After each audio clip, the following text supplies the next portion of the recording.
거의 뭐 이 일을 한 지 정말 뭐 10년쯤 된 것 같은데 그 10년 동안 출근해서 퇴근할 때까지 진짜 이것만 하거든요. 그러니까 그러다 보니까 과연 10년 동안 이것만 하는 사람이 또 누가 있을까 이런 생각도 좀 들고,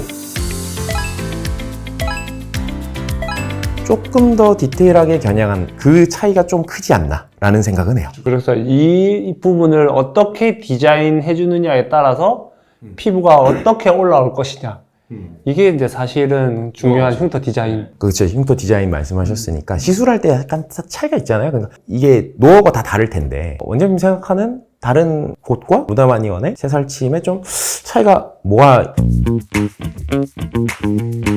약간 민감한 질문이긴 해요. 이게 되게 재밌는 얘기인데, 환자들은 저랑 이제 안에서 시술하면서 이런저런 이야기를 해보면 여기도 해주세요 이렇게 이야기를 할 때 침으로 흉터를 찌른다라고 표현을 하시거든요. 우리는 이제 보통 침을 맞을 때도 침으로 피부를 찌르니까요. 근데 지금 이야기해 주셨듯이 저희는 사실 침으로 흉터를 찌르는 행위를 하는 게 아닙니다. 침으로 흉터를 만드는 행위를 하고 있는 거죠. 날카로운 도구를 가지고 흉터를 조각하는 거예요.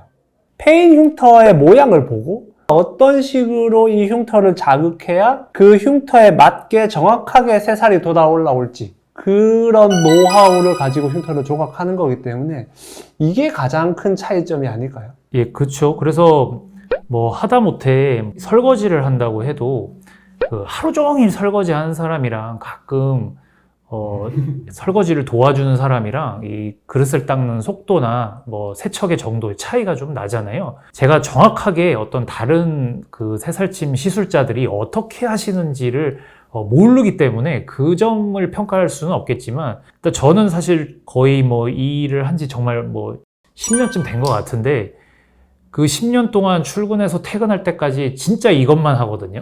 그러니까 그러다 보니까 과연 10년 동안 출퇴근 시간 동안 이것만 하는 사람이 또 누가 있을까 이런 생각도 좀 들고, 흉터 모양은 다양하지만 결국에는 흉터를 조각해서 살을 좀 예쁘게 채운다라는 그 하나의 목표만 가지고 이제 하다 보니까 정확하게 말로 표현은 못하지만 뭐 이런 흉터는 야 요거는 조금 요렇게 찌르는 게 좀 더 예쁘게 잘 올라와, 아 요런 흉터는 오히려 좀 살살 찌르는 게 더 좋던데, 약간 이런 식의 그런 좀 디테일한 노하우는 저희들이 좀 많이 가지고 있다고 자부하고 그렇게 생각을 합니다. 그러니까 뭐 그냥 많이 해봤다, 한마디로 얘기하면 정말 많이 해봤다, 뭐 예, 이렇게 좀 표현할 수 있을 것 같아요. 시술과 수술은 많이 해본 사람이 잘할 수밖에 없잖아요, 사실. 그렇죠. 그 사실 저희들 아까 말씀하셨지만 흉터 하나로 치면 하루에만 시술하는 게 몇백 개 이상 1000개도 넘어갈 때 많은데 정말 많죠. 그래가지고 하루 종일 시술만 하고 있고 하다 보니까 1000개밖에 안 될까요? 몇천 개씩 되겠죠. 그러니까 그래가지고 그렇게 되면서 물론 이제 이게 정형화할 수는 없어요. 왜냐면 흉터는 모양마다 다 다르잖아요. 그렇죠. 사람마다 다르고 굴곡감이 다르고 뭉쳐진 게 다르고 다 다르니까 시술을 하는 사람 옆에 붙어 있어서 보면 아까 말씀하신 대로 이 여기를 찌른 게 더 낫고, 저희도 침이 두 개가 여러 개가 있잖아요. 여러 개로 이제 여기는 좀 이런 침으로 들어가는 거, 여기는 이렇게 들어가는 게 디테일하게 저희가 많이 알고 있지 않나 라고 생각은 저도 동의하는 바이고요. 그리고 가끔 안 그런 곳이 더 많지만 그냥 진짜 일반적인 침으로 두둑 찔러놓고 이걸 새살침이라고 하는 분들도 있고, 환자한테 들은 바로는 뭐 TCA나 다른 필링 형태를 더 많이 강조하면서 이걸 새살침이다 라고 포장하는 경우들도 가끔 봤어요. 아, 설마. 환자의 입장에서 이제 얘기를 들은 거니까 저도 이제 눈으로 직접 확인한 건 아니라서 그건 확단할 수는 없지만, 어쨌든 새살침이라고 하면 침을 통해서 유착을 끊고 어쨌든 공간을 만드는 행동은 꼭 필요하지 않냐, 그거는 알고 계셔야 되지 않을까라고 생각은 해요. 환자분들이 그럼 새살침을 하는 곳을 선택할 때 이런 부분은 체크를 하고 가시는 게 좋겠다라는 팁 같은 거 혹시 있을까요? 흉터 치료를 하는 그 어떻게 보면 행위가 여러 개가 있잖아요. 뭐 필링 치료도 있고 레이저도 있고 침을 뭐 찌를 수도 있고 아니면 피부 밑을 뜯을 수도 있고 다양하고, 어차피 소비자들이 정확하게 알기는 힘들 것 같아요. 일단 제 의견은 흉터는 어쨌든 침으로 피부 바닥을 이렇게 뜯어주는 작업을 할 때 효과가 가장 좋기 때문에 과연 내가 치료를 받을 때 실제로 침으로 흉터 밑을 뜯어내는 작업을 몇 번을 하느냐를 잘 알아보셔야 한다고 생각해요. 이거는 저도 많이 듣는 얘기인데, 제가 10번 치료를 하는 거랑 다른 병원에서도 이제 새살침 치료를 10번 했다고 하는데, 침 치료를 10번을 한 게 아니라 침 치료 1번, 또 그 다음날은 뭐 피부 관리 1번, 그 다음날에는 뭐 피부 관리 주사를 맞는 걸 1번, 뭐 이런 식으로 해서 실제로 10번 중에 침으로 그 피부 밑을 뜯어낸 작업이 뭐 한 3번 정도밖에 안 들어간 얘기도 듣고 하다 보니까, 저는 이제 생각하기로 과연 이제 흉터를 몇 번을 침으로 자극을 하느냐를 물어보고 시술 결정을 하시는 게 좋다고 봅니다. 왜냐면 이제 그게 가장 효과가 있다고 이제 제가 생각하기 때문에. 네, 그래요.